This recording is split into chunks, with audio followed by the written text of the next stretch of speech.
தமிழ்நாட்டின் உயிர் மூச்சாக திகழும் காவிரி, வைகை மற்றும் தாமிரபரணி போன்ற பெரிய நதிகளின் சுத்திகரிக்கப்படாத தொழிற்சாலை கழிவுகள் மற்றும் வீட்டு கழிவுநீர் நேரடியாக கலப்பதால் நதி கரைகளில் சாலிட் வேஸ்ட் கொட்டப்படுவதாலும் அவை தொடர்ந்து மாசு அடைந்து வருகின்றன. குறிப்பாக இந்த நதிகள் தொழில்மயமான மற்றும் நகர்மயமான பகுதிகள் வழியாக செல்லும் போது இந்நதிகள் சில பகுதிகள் கடுமையாக மாசுபாட்டுக்கு உள்ளாகின்றன. நமது நதிகளின் தூய்மை மீட்பதற்கான விரிவான சாத்தியக்கூறு ஆய்வை மேற்கொண்டு விரிவான திட்ட அறிக்கையை இந்த அரசு தயாரிக்கும்.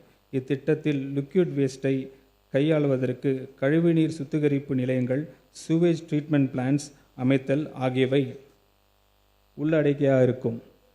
மேலும் இந்நதிகள் கரைகளை ஒட்டி உள்ள கிராமப்புற மற்றும் நகர்ப்புற பகுதிகளில் முழுமையான சாலிட் வேஸ்ட் மேனேஜ்மெண்ட்டை, நகர்ப்புறங்களில் நதிக்கரை மேம்பாட்டையும் நதி மேற்பரப்பு சுத்தம் செய்தலையும் இத்திட்டம் உறுதி செய்வதாக அமையும். இத்திட்டத்திற்கான ஆரம்பகட்ட ஆய்வு மற்றும் சாத்தியக்கூறு ஆய்வை மேற்கொள்வதற்காக 25 கோடி ரூபாய் நிதி ஒதுக்கீடு செய்யப்படுகிறது. நிலத்தடி நீர் மட்டத்தை மேம்படுத்தவும், பாசனக்கு தேவையான சுத்தமான நீர் கிடைப்பதை உறுதி செய்யவும், பருவமழை கால மழைநீரை சேமித்து வைக்கவும், காவிரி மற்றும் கொள்ளிடம் ஆற்றின் குறுக்கே தடுப்பணைகள் கட்டுவது தொடர்பாக இந்த அரசு விரிவான சாத்தியக்கூறு ஆய்வு மேற்கொள்ளும். இந்த ஆய்வின் அடிப்படையில் விரிவான திட்ட அறிக்கையை தயாரிப்பதற்காக 10 கோடி ரூபாய் நிதி ஒதுக்கீடு செய்யப்படுகிறது. மேலும் காவிரி டெல்டா பகுதியின் சுற்றுச்சூழல் மறுசீரமைப்புக்கான சாத்தியக்கூறு ஆய்வு மற்றும் விரைவான திட்ட அறிக்கையை தயாரிப்பதற்காக 10 கோடி ரூபாய் நிதி ஒதுக்கீடு செய்யப்படுகிறது. இந்த திருத்த வரவு செலவு திட்ட மதிப்பீடுகளில் நீர்வளத்துறைக்கு 9,264 கோடி ரூபாய் ஒதுக்கீடு செய்யப்படுகிறது. சுற்றுச்சூழல், காலநிலை மற்றும் மாற்றம் மற்றும் வனம், environment, climate change and forest, coastal erosion, புயல்கள், கடல் மட்டம் உயர்வு மற்ற பிற கடலோர இயற்கை பேரிடர்களின் தாக்கத்தில் இருந்து பாதுகாப்பதில் கடற்கரையர்களில் காணப்படும் மேங்க்ரூவ் ஃபாரஸ்ட் முக்கிய பங்கு வகிக்கின்றனர். மேலும் அவை பல்லுயிர் பெருக்கம், மீன்வளம், கார்பன் சேமிப்பு அதிகரித்தல் மற்றும் கடலோர மக்களின் வாழ்வாதாரம் ஆகியவற்றை மேம்படுத்துகிறது.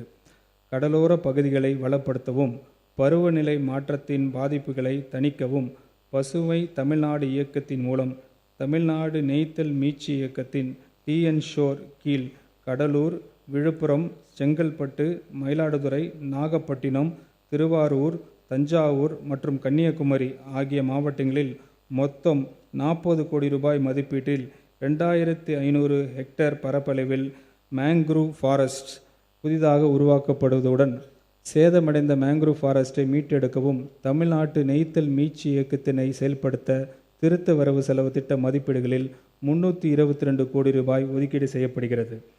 மனித வளவிலங்கு மோதல்களை தணிக்கும் வகையில் அறிவியல் சார்ந்த அனைத்து நடவடிக்கைகளையும் உள்ளடக்கிய விரிவான திட்டம் ஒன்று செயல்படுத்தப்படும். இத்திட்டத்தின் கீழ் சூரிய மின்வேலி மற்றும் ஸ்டீல் ஒயர் ஃபென்ஸ் அமைத்தல், சமூக பங்களிப்புடன் கூடிய வன பாதுகாப்பு நடவடிக்கைகள் மேற்கொள்ளுதல், வன பாதுகாப்பு பணியாளர்களை நியமித்தல், மனித வனவிலங்கு மோதல் மேலாண்மை, இரவு நேர சுற்றுக்காவல், பாதுகாப்பு மற்றும் கண்காணிப்பு பணிகளுக்காக GPS வசதியுடன் கூடிய வாகனங்களை பயன்படுத்துதல் ஆகிய நடவடிக்கைகள் மேற்கொள்ளப்படும். இத்திட்டம் கோயம்புத்தூர், தருமபுரி, திண்டுக்கல், ஈரோடு, கிருஷ்ணகிரி, நீலகிரி, சேலம், தேனி, திருநெல்வேலி, தென்காசி மற்றும் திருப்பூர் ஆகிய மாவட்டங்களில் மனித வனவிலங்கு மோதல்கள் அதிகமாக ஏற்படும் 100 கிராமங்களில் செயல்படுத்தப்படும்.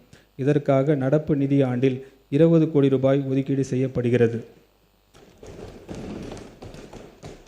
இந்த திருத்த வரவு செலவு திட்ட மதிப்பீடுகளில் environment, climate change and forest டிபார்ட்மெண்ட்டுக்கு 1762 கோடி ரூபாய் ஒதுக்கீடு செய்யப்படுகிறது. ஊரக வளர்ச்சி, ரூரல் டெவலப்மெண்ட், டிஜிட்டல் வசதியுடன் செல்ஃப் ரிலையன்ட் ரெசிலியன்ஸ் கொண்ட உள்ளாட்சி அமைப்புகள் செல்ஃப் சஃபிஷியன்சி மற்றும் இடர்பாடுகளை எதிர்கொள்ளும் திறன் கொண்ட சமூகங்களை உருவாக்கும். அந்த வகையில் வலுவான அடிப்படை கட்டமைப்பும் நிலையான வளர்ச்சியும் இணைந்து மக்களின் வாழ்க்கை தரத்தை உயர்த்தி கிராமப்புற வறுமையும் முற்றிலும் ஒழித்து அனைவருக்கும் கண்ணியமான வாழ்வாதாரத்தை உறுதி செய்யக்கூடிய கிராமப்புற சூழலை உருவாக்குவதை அரசின் தொலைநோக்க பார்வையாகும். இந்த அரசு எதிர்கொண்டு உள்ள இடர்பாடுகளில் முதன்மையானது மற்றும் முன்னுரிமை அளிக்கப்பட வேண்டியது ஊரக பகுதியில் வாடும் வீடற்ற ஏழைகள் குடும்பங்களுக்கு நிலையான வீட்டு வசதியை உறுதி செய்வதற்கு கடந்த 30 ஆண்டுகளாக மாநிலம் மற்றும் ஒன்றிய அரசுகள் பல்வேறு வீட்டு வசதி திட்டங்களை செயல்படுத்தி இருந்தாலும் தமிழ்நாடு இன்னும் குடிசைகள் இல்லாத மாநிலமாக மாறவில்லை. போதுமான நிதி இல்லாண்மை, பயனளிக்காத தேர்வு செய்வதில் ஏற்படும் பயனாளிகளை தேர்வு செய்வதில் ஏற்படும் சேர்த்தல் மற்றும் நீக்கல் பிழைகள் மற்றும் கிராமப்புறங்களில் உள்ள நிலப்பற்றாக்குறை ஆகியவை இதில் நிலவும் முக்கிய சிக்கலாக உள்ளன. எனவே இந்த பிரச்சினைக்கு படிப்படியாக தீர்வு காணும் விதமாக புதிய மாநில வீட்டு வசதி திட்டமான வெற்றி வீடு திட்டம் அரசால் அறிமுகப்படுத்தப்படுகிறது.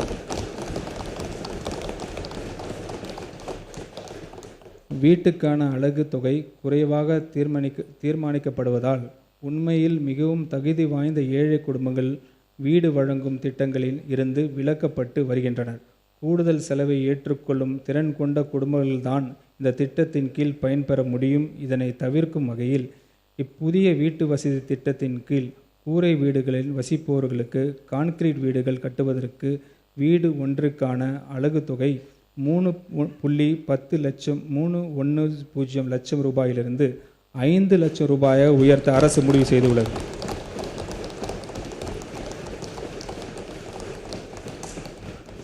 முதல் ஆண்டிலேயே 3500 கோடி ரூபாய் மதிப்பீட்டில் 70,000 வீடுகள் ஒப்புதல் அளிக்கப்படும்.